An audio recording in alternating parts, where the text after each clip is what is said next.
Terkait rencana pemerintah mendatangkan 500 tenaga kerja asing asal Cina ke Indonesia di tengah pandemi COVID-19, Komisi 3 DPR RI meminta pemerintah menjalankan aturan yang berlaku dalam Permen Hukam nomor 11 tahun 2020 tentang pelarangan sementara orang asing masuk wilayah Indonesia. Pergantian jajaran Dewan Komisaris dan Direksi di sejumlah badan usaha milik negara telah dilakukan Menteri BUMN dalam beberapa pekan terakhir. DPR menilai langkah tersebut sudah sesuai dengan undang-undang dan peraturan menteri.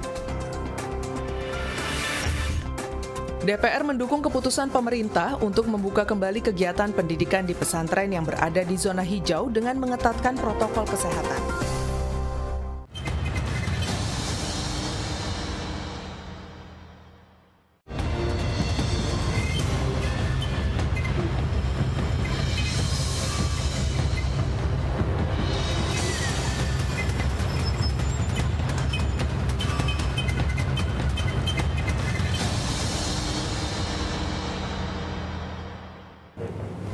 Selamat pagi, apa kabar pemirsa? Makin sehat, makin kuat, makin semangat. Nah, kembali lagi bersama kami pemirsa dalam acara yang selalu akan memberikan inspirasi maupun wawasan baru untuk Anda, yaitu Suara Parlemen bersama saya Yusra yang tidak rekan saya. Saya Medi Nugroho. Yes, kalau pada pagi hari ini makin semangat, makin seger. Tapi sangat sedih karena kemarin melihat langsung bagaimana bentuk demo di gedung DPR RI. Ya, DPR RI kemarin ada yang datang ya demo. Tapi kalau kamu lihat dari demonya sih mungkin wajar ya. Artinya mungkin masyarakat itu ingin memberikan satu apresiasi, mungkin mempertanyakan, datang tentang aspirasinya. Tapi dengan kondisi demo kok banyak yang nggak menggunakan masker ya? Itu dia, nggak apa-apa. Demo itu boleh, demo itu silakan saja. Tapi dengan kondisi saat ini ya, dengan masa pandemi seperti ini, itu semua tuh seperti berdempet-dempetan, kalau bahasa saya itu sangat berdekatan dan tidak pakai masker itu sih. Tapi juga agak aneh juga kalau demonya harus berjaga jarak ya 1 meter, mungkin bisa sampai cawang kali ya sekepacang gitu. Iya, nggak apa-apa daripada nanti jadi COVID berjamaah, ya kan? Nah, tapi kalau misalnya juga pada pagi hari ini kita nggak bicarain demo sih. Ya, tapi kalau bicara demo ya memang harus menjaga jarak, harus jaga kesehatan. Tapi saya akan berikan dulu 3 berita utama terkait dengan Komisi 3 DPR RI kritis aturan larangan orang asing selama pandemi. Terkait rencana pemerintah, maksud kami, mendatangkan 500 tenaga kerja asing asal Cina ke Indonesia di tengah pandemi COVID-19. Komisi 3 DPR RI meminta pemerintah menjalankan aturan yang berlaku dalam memenuhi atau Permenhum nomor 11 tahun 2020 tentang pelarangan sementara orang asing masuk wilayah Indonesia. Berikut berita selengkapnya. Terkait rencana pemerintah mendatangkan 500 tenaga kerja asing asal Cina ke Indonesia di tengah pandemi COVID-19, Komisi 3 DPR RI meminta pemerintah menjalankan aturan yang berlaku dalam Permen Hukam nomor 11 tahun 2020 tentang pelarangan sementara orang asing masuk wilayah Indonesia. Ditemui usai rapat kerja dengan Kementerian Hukum dan HAM, anggota Komisi 3 DPR RI Habib Abu Bakar Al-Habsyi mengatakan, di tengah gelombang pemutusan hubungan kerja serta pandemi COVID-19, kebijakan mendatangkan TKA asal Cina ini jangan sampai menimbulkan gejolak di tengah masyarakat. Jadi menurut saya ini perlu ada penjelasan yang detail. Makanya saya sampaikan tadi kepada Pak Menteri dan Dirjen, tolong hati-hati, ini sensitif tema ini. Jangan menjadi berita yang viral, seakan-akan kita lebih mementingkan TKA daripada tenaga kerja Republik kita itu sendiri. Itu sih yang saya sampaikan. Anggota Komisi 3 DPR RI Supriyansah mempertanyakan aturan yang dikeluarkan Kementerian Hukum dan HAM mengenai pencabutan pembatasan orang asing di tengah pandemi COVID-19. Supriyansah meminta pihak imigrasi yang ada di wilayah masuknya tenaga kerja asing untuk menjalankan fungsi dan tugasnya dengan baik dan penerapan protokol kesehatan yang berlaku. Kalau dengan alasan bahwa ini untuk dalam rangka pembangunan smelter karena pabrik-pabrik dibeli di sana, kemudian orang Indonesia tidak bisa memasangnya, kita bisa pahami itu. Tapi dengan jumlah yang begitu besar, saya hanya mengkhawatirkan jangan sampai pandemi yang kita bayangkan ini, yang mengerikan ini, itu semakin menjadi-jadi di Republik ini. Kita tidak kasihan melihat itu masyarakat terbungkus dengan plastik lalu dibawa. Mario dan Tegar, TVR Parlemen melaporkan.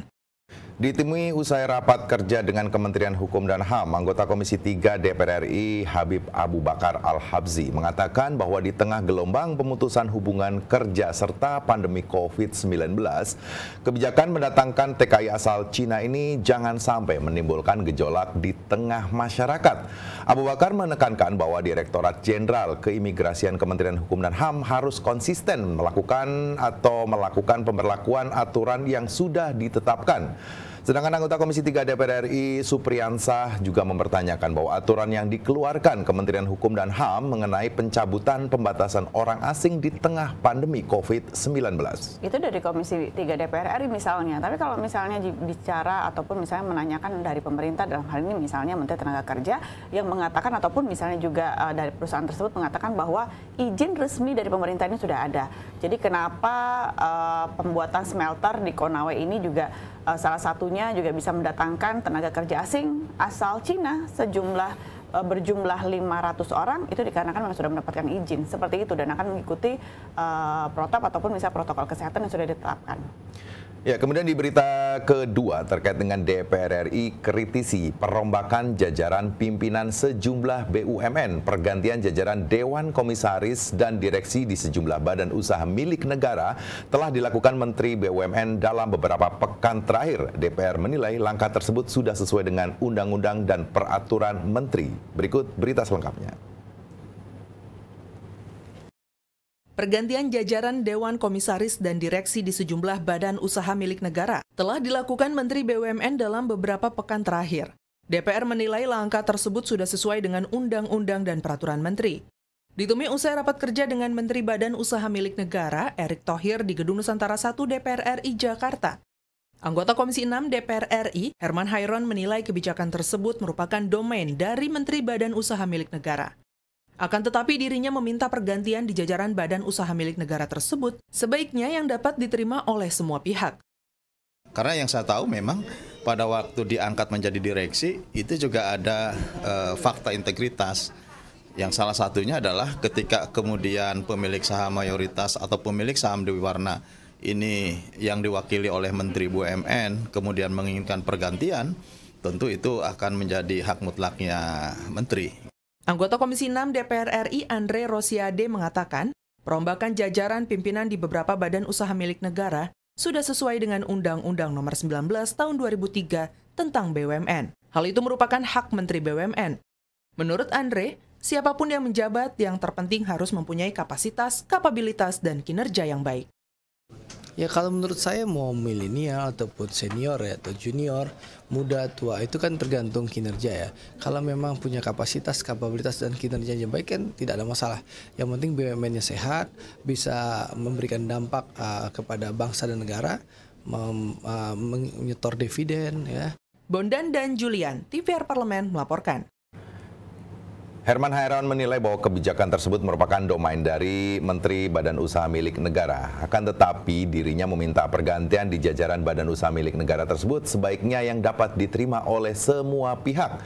Herman Hairon menyarankan agar ada aturan-aturan yang lebih pasti agar mengenai pergantian jabatan tersebut. Nantinya orang yang menduduki jabatan dapat lebih bertanggung jawab dengan jabatan yang didudukinya. Memang sih di tubuh beberapa BUMN kita ini sudah mengalami banyak perombakan ataupun misalnya perubahan nama-nama ataupun jabatan-jabatan yang baru. Nah, nanti memang semoga saja untuk pejabat-pejabat ataupun misalnya jabatan baru sudah diduduki orang-orang baru, kita berharap bahwa nanti BUMN ini bisa semakin berdiri dengan tegak ya.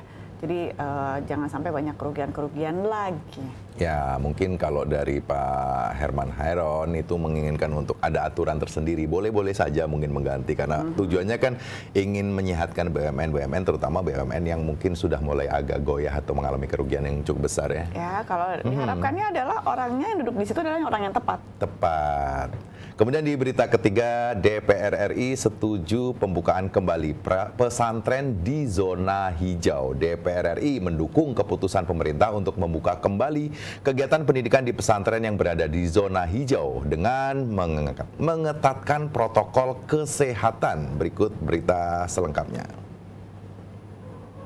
DPR mendukung keputusan pemerintah untuk membuka kembali kegiatan pendidikan di pesantren yang berada di zona hijau dengan mengetatkan protokol kesehatan. Wakil Ketua Komisi 8 DPR RI Marwan Dasopang menilai, kebijakan peraturan menurut zona sudah baik, namun protokol kesehatan yang diterapkan harus dilaksanakan dengan baik. Marwan juga mengimbau pemerintah memfasilitasi rapid test dan memberikan pasokan vitamin kepada peserta didik di pesantren. Hadiran di pondok ini harus dipastikan dalam keadaan sehat. Siapa yang bisa menyatakan itu dalam keadaan sehat, tentu ada yang akan melaksanakan pemerintah. Kami berharap sendiri di Komisi 8, pemerintah hadir untuk membantu pesantren sebagai lembaga pendidikan yang sudah mengakar. Marwan menilai alokasi anggaran pendidikan untuk memfasilitasi pesantren dalam melaksanakan kegiatan belajar mengajar di era new normal masih belum memadai. Selain itu, Marwan mengatakan SKB 4 Menteri yang ditandatangani Mendikbud, Menteri Agama, Menkes, dan Mendagri terkait panduan penyelenggaraan pembelajaran baru di masa pandemi perlu dikaji kembali untuk memastikan keamanan peserta didik. Ada komitmen pemerintah memberikan afirmasi terhadap pesantren sekitar 2,3 triliun untuk new normal kembali mengaktifkan pesantren. Ya, saya pikir jauh dari kebutuhan. Rapid test aja untuk menghadirkan anak santri nggak cukup. Kami coba lihat oret-oretan pemerintah sebelum disampaikan di komisi, itu akan dibagi. Ayu dan Kristio, TVR Parlemen melaporkan. Wakil Ketua Komisi 8 DPR Marwan Dasopang menilai bahwa kebijakan peraturan menurut zona yang baik, namun protokol kesehatan yang diterapkan harus dilaksanakan dengan baik. Marwan juga menghimbau pemerintah untuk memfasilitasi rapid test dan memberikan pasokan vitamin kepada peserta didik di pesantren. Ia menilai bahwa alokasi anggaran pendidikan untuk memfasilitasi pesantren dalam melaksanakan kegiatan belajar mengajar di era new normal masih belum memadai. Selain itu, ia mengatakan bahwa SKB 4 Menteri yang ditandatangani Mendikbud, Menteri Agama, Menteri Kesehatan, dan Mendagri terkait panduan penyelenggaraan pembelajaran baru di masa pandemi perlu dikaji kembali untuk memastikan keamanan peserta didik. Kalaupun misalnya memang juga di beberapa wilayah di Indonesia ini sudah mulai dibuka pesantrennya, terutama di zona hijau, ya ini sangat baik sekali ya. Himbauannya memang harus protokol kesehatan yang diprioritaskan. Jawa Timur juga sudah mulai akan membuka beberapa pesantrennya, yang termasuk pesantren-pesantren besar. Ya. Tapi kalau pemerintah memberikan fasilitas vitamin, anggarannya banyak ya? Anggarannya banyak, tapi mungkin juga perlu dipikirkan kembali jika memang dengan kondisi zona hijau dikhawatirkan untuk mungkin adanya wabah kembali atau bertambahnya jumlah korban COVID-19 ini memang perlu juga ya untuk pesantren, karena kan kondisi pesantren ini kan dalam satu tempat lingkup yang kecil mungkin ya. Khawatirnya adalah terlalu menggampangkan nantinya. Pada saat menganggap dirinya nggak apa-apa, tidak sakit, tidak ada keluhan, nah, jadi masker ditiadakan. Atau nggak dikesampingkan atau dikantongin. Ini yang paling bahaya sekali. Untuk pengertian-pengertian ini yang harus dipahami. Pemirsa, 3 informasi memang sudah mengawali Suara Parlemen edisi pada pagi hari ini. Jangan kemana-mana, setelah ini kami akan hadir ke hadapan Anda dengan beberapa surat kabar yang sudah ada di meja kami. Masih bersama kami tentunya di Suara Parlemen.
Pemirsa, sudah ada beberapa surat kabar. Seperti biasa, kalau misalnya mengambil surat kabar pada pagi hari ini, Medi selalu memilihnya koran Tempo, begitu juga Harian Kompas, ya kan? Karena kayaknya ini ada beberapa materi ataupun misalnya informasi menarik di beberapa kolom-kolom menurut Medi, bukan begitu ya? Pasti ada yang meraih terutama headline-nya ya mungkin di depan. Tapi apa saja pemirsa pada pagi hari ini kami akan berikan ke hadapan Anda. Kami masuk dalam headline Surat Kabar.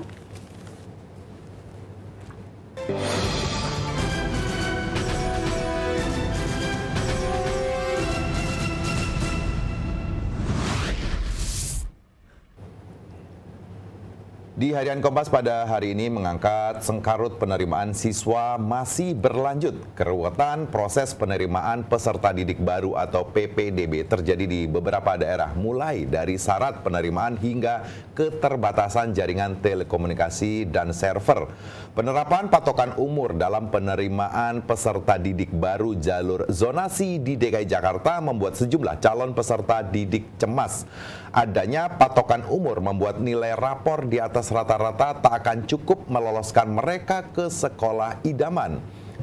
Zahwa, 15 tahun, calon peserta didik asal Kebon Manggis, Jakarta Timur, termasuk yang terkejut dan cemas ketika pihak sekolah menginformasikan bahwa seleksi PPDB jalur zonasi tahun ini menggunakan usia, dan ketentuan itu membuat nilai rata-rata 84,32 yang ia raih belum tentu meloloskannya ke sekolah yang diimpikannya. Penggunaan ketentuan umur dalam PPDB dalam zonasi juga menimbulkan kegelisahan orang tua calon siswa. Menurut peneliti sosiologi pendidikan di Pusat Pendidikan Kependudukan Lembaga Ilmu Pengetahuan Indonesia, Anggi Afriansah, mengatakan bahwa ini karena sekolah di Indonesia berlaku beragam dan sekolah favorit sudah terbukti menjadi salah satu medium untuk anak sukses setelah lulus. Kalau misalnya masalah kita mau misalnya mendaftarkan sekolah yang kita tuju, misalnya untuk masalah persyaratan-persyaratan tertentu atau misalnya jaringan dari komunikasi tersebut,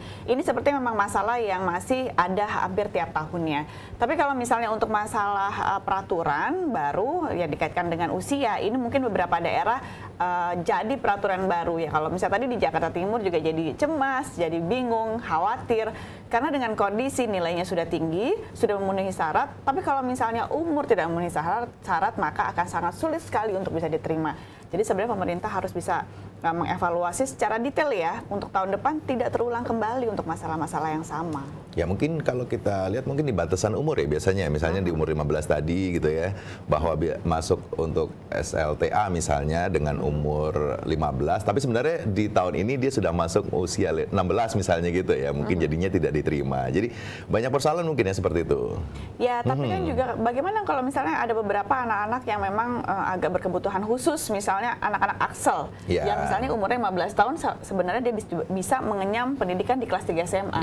Bahkan belasan tahun masih bisa ada juga yang sudah di kuliah. Ini kan juga harus dipertimbangkan kalau kita bicara usia. Berarti harus masuk jalur prestasi mungkin ya kalau di penerimaannya. Atau masuk jalur swasta. Swasta. Kemudian di koran Tempo, BPK mulai telisik realisasi anggaran wabah. Badan Pemeriksa Keuangan memastikan segera mengaudit pelaksanaan anggaran program penanggulangan pandemi COVID-19 dan pemulihan ekonomi nasional. Anggota BPK 3 Ahsanul Kosasi menuturkan bahwa saat ini lembaganya sedang menyiapkan rencana pemeriksaan yang akan dilaksanakan pada bulan depan. Ruang lingkup pemeriksaan kali ini meliputi 3 atau 5 program, yaitu program bantuan sosial, pengadaan alat pelindung diri dan alat uji spesimen virus COVID-19, kartu pekerja, bantuan langsung tunai, dana desa, serta penanganan klaim jaminan hari tua atau BP Jamsostek bagi pekerja yang terkena PHK. Menurut Ahsanul, program tersebut menjadi prioritas pemeriksaan karena pelaksanaannya serta pengelolaannya banyak mendapat sorotan dari masyarakat dalam beberapa waktu terakhir. Nah, emang tugas BPK untuk bisa mengkaji ulang atau misalnya menelisik kembali untuk pemanfaatan anggaran di tengah wabah ini berlangsung masa pandemi ini. Karena kalau misalnya juga ada beberapa pengalihan program ataupun anggaran program ataupun dana program yang memang takutnya ada dikurangi. Kalaupun bisa tidak dikurangi, nah penggunaannya tepat sasaran atau tidak. Ya, jadi mungkin malah justru berharap kita tidak hanya BPK ya, karena memang pemerintah sudah menyatakan ada beberapa program terkait dengan penanganan pandemi, ada kartu prakerja, juga ada juga Jamsostek tadi. Beberapa program-program yang sudah dijalankan anggarannya mulai ditelisik sama BPK. Saya malah berharap justru KPK turun tangan juga, artinya memang benar-benar dilaksanakan secara baik ya. Ya, itu harus ada bentuk koordinasi yang baru ya, karena kan kalau misalnya juga untuk masalah pemeriksaan oleh BPK ini kan juga tidak sebentar, membutuhkan waktu yang minimal 30 hari. Ya. Nah, ini dia setidaknya meminta atau bekerja sama dengan berbagai lembaga terkait, ini juga bisa lebih kepada mendapatkan hasil yang lebih akurat. Ya. Seperti itu. Pemirsa, informasinya detailnya tuh ada di Harian Kompas, begitupun juga di Koran Tempo ya. Setelah ini kami akan hadir ke hadapan Anda dengan tema pada pagi hari ini. Jangan kemana-mana, masih bersama kami tentunya di Suara Parlemen.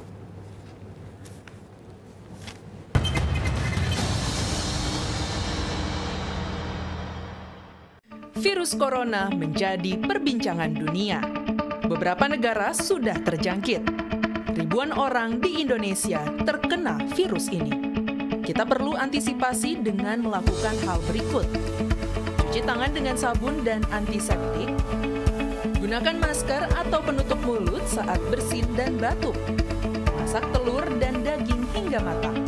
Hindari kontak dengan hewan. Tidak saling berjabat tangan. Tidak berinteraksi dengan penderita. Jika memiliki demam tinggi, batuk, pilek, gangguan pernafasan, sakit tenggorokan, dan letih lesu, segera periksakan ke dokter. Waspada virus corona, cegah penyakit sejak dini. Dipersembahkan oleh TVR Parlemen, Biro Pemberitaan Parlemen, Sekjen dan DK DPR RI.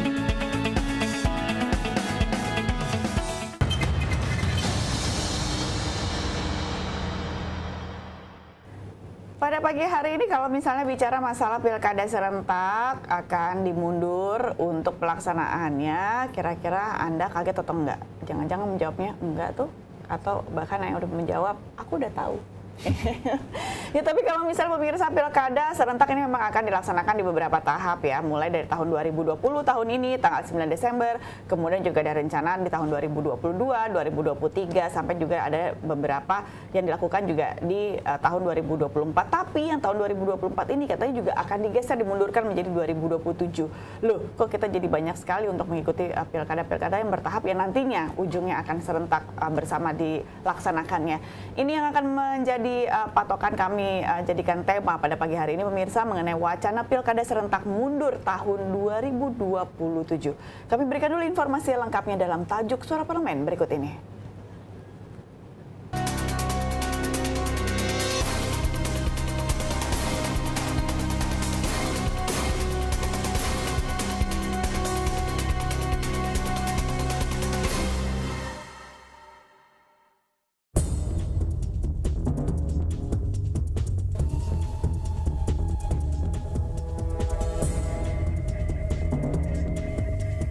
Wacana pilkada serentak mundur 2027.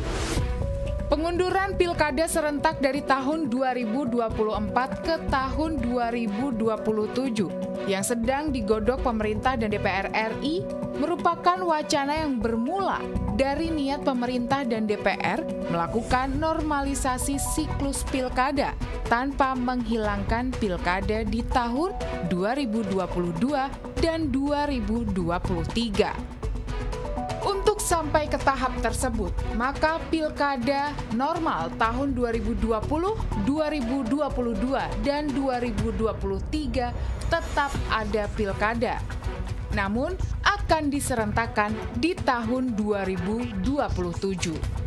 Wacana ini baru berkembang di masa sidang saat ini. Wacana ini tidak mengganggu siklus penyelenggaraan pemilihan presiden atau pilpres dan pemilihan legislatif atau pileg. Pilpres dan pileg tetap dilaksanakan sebagai pemilu serentak pada tahun 2024, 2029, dan seterusnya. Wacana ini akan dibahas secara mendalam dalam revisi Undang-Undang Pemilu. Nantinya, Undang-Undang Pemilu akan mencakup aturan di Undang-Undang Nomor 10 Tahun 2016 tentang Pilkada dan Undang-Undang Nomor 7 Tahun 2017 tentang Pemilu. Untuk itu, DPR berkomitmen menyelesaikan RUU Pemilu ini secepatnya dan paling lambat di awal 2021. Jadi, masa sidang ini kita serahkan ke Badan Legislasi. Rencana pengunduran pemilu serentak 2024 ke tahun 2027 awalnya diungkapkan Komisioner KPU Ilham Saputra dalam seminar nasional mewujudkan kualitas pilkada serentak tahun 2020 di era new normal. Ilham menyebutkan wacana itu sedang dibicarakan antara pemerintah dan DPR. Aturan pilkada serentak tercantum dalam Undang-Undang Nomor 10 Tahun 2016 tentang Pilkada. Pasal 201 Undang-Undang tersebut mengatur pilkada dilaksanakan hanya sampai 2020.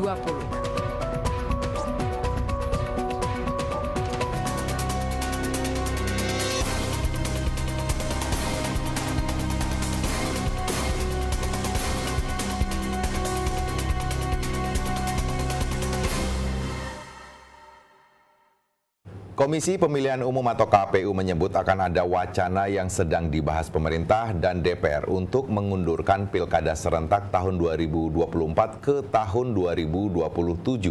Komisioner KPU Ilham Saputra mengatakan bahwa wacana tersebut sedang digodok oleh pemerintah dan DPR dalam proses revisi Undang-Undang Nomor 10 Tahun 2016 tentang Pilkada dan Undang-Undang Nomor 7 Tahun 2017 tentang Pemilu. Terkait detailnya, Ilham belum bisa memastikan bahwa ia menyebut rencana itu masih dalam tahap pembahasan awal. Ia menyampaikan bahwa saat ini DPR dan pemerintah sedang menggagas, merencanakan atau merancang undang-undang bagaimana format pilkada dan pemilu yang kemudian tepat untuk kita semua. Kalau misalnya nih ya, masa jabatannya itu berakhir di tahun 2024. Nah, kalau misalnya pilkada serentaknya ini dimundurkan jadi 2027, yang menduduki jabatan tersebut siapa dong? PLT biasanya ya.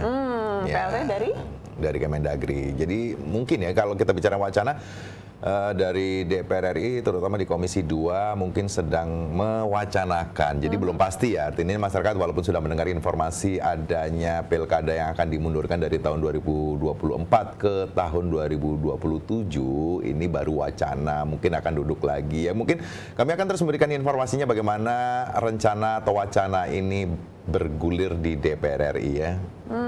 Pastinya pemirsa, kalaupun misalnya nanti juga diisi jabatan tersebut oleh pejabat Kemendagri, berarti angin segar juga untuk para pejabat Kemendagri ya. Bisa menduduki gitu maksudnya. Posisi tersebut untuk 3 tahun sampai pilkada serentaknya tahun 2027 dilaksanakan. Pemirsa jangan kemana-mana, kami akan segera kembali hingga akhir acara ya bersama kami di Suara Parlemen.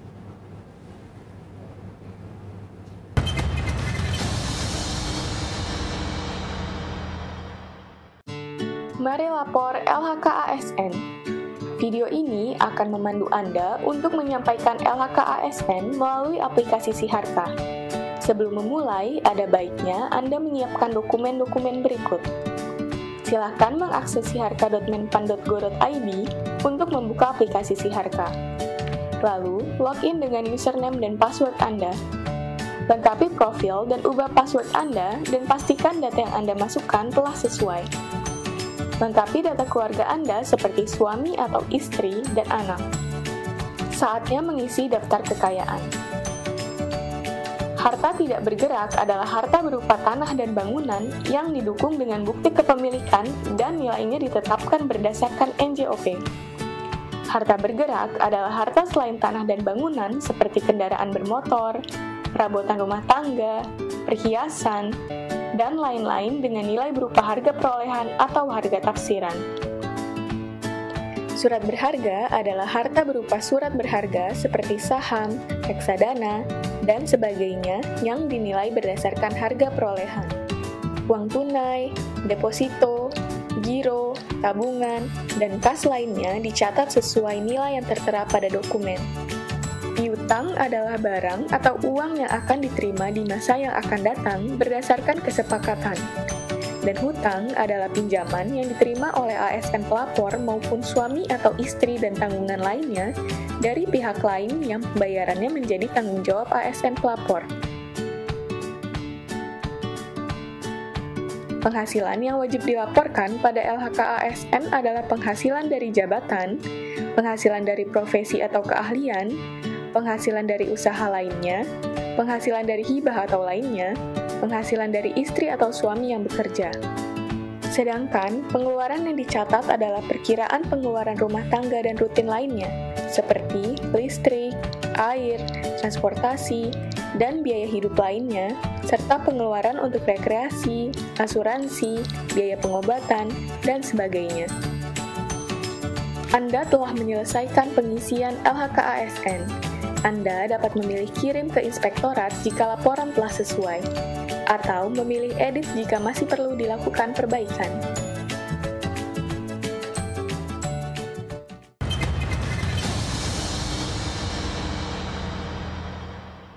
Anda masih bersama kami di Suara Parlemen. Kalau pilkada wacananya akan diundur, berarti sampai tahun 2027 ya? Panjang ya? Iya, tahapannya banyak kan. 9 Desember 2020, ya. 2022, 2023. Tadinya kan terakhirnya kan kalau untuk pilkada serentak 2024 ini jadi mundur 2027. Ya.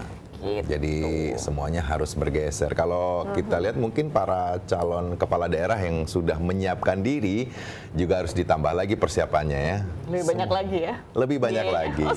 Ya kita nggak bicara biaya, mungkin buat beli baliho gitu kan ditambah lagi. Kan maksudnya kan biayanya buat beli baliho dan lain-lain. Artinya dengan kondisi rencana ini mungkin DPR RI benar mungkin sedang menggodok. Tapi apa yang dikatakan oleh dari DPR, ini Wakil Ketua Komisi 2 DPR RI Saan Mustafa memastikan bahwa yang akan dimundurkan pelaksanaannya hanyalah kesertaan pilkada, dan hal ini dipastikan tak akan berpengaruh pada pelaksanaan pilpres atau pileg.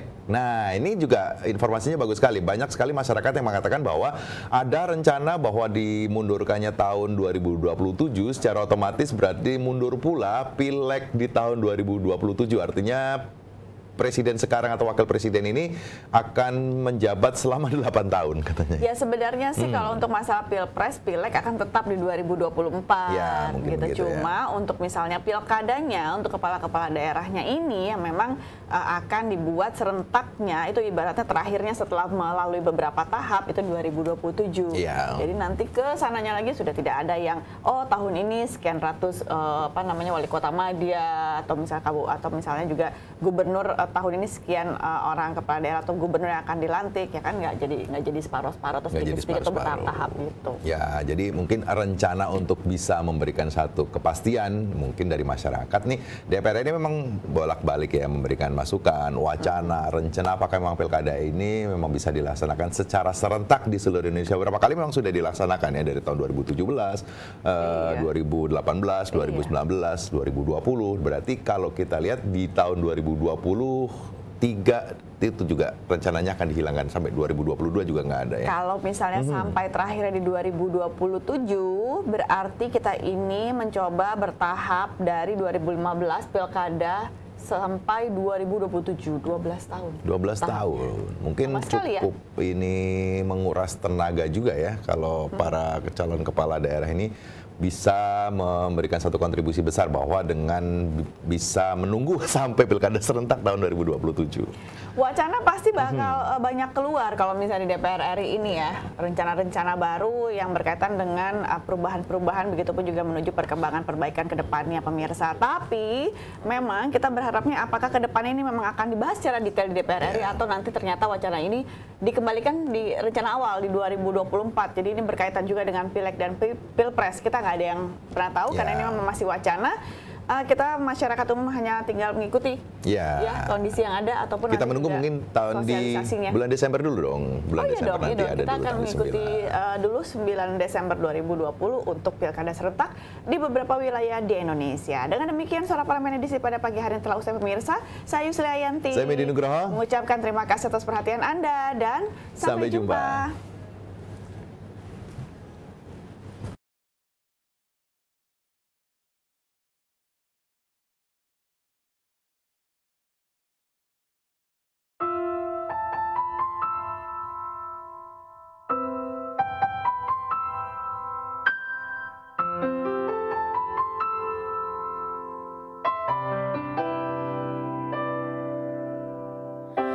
Ketika ku mendengar bahwa kini kau tak lagi dengannya, dalam benakku timbul tanya.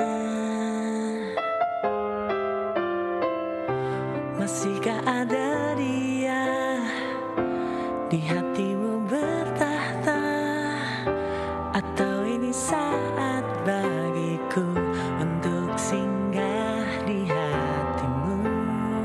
Namun siapkah kau tuh jatuh cinta lagi?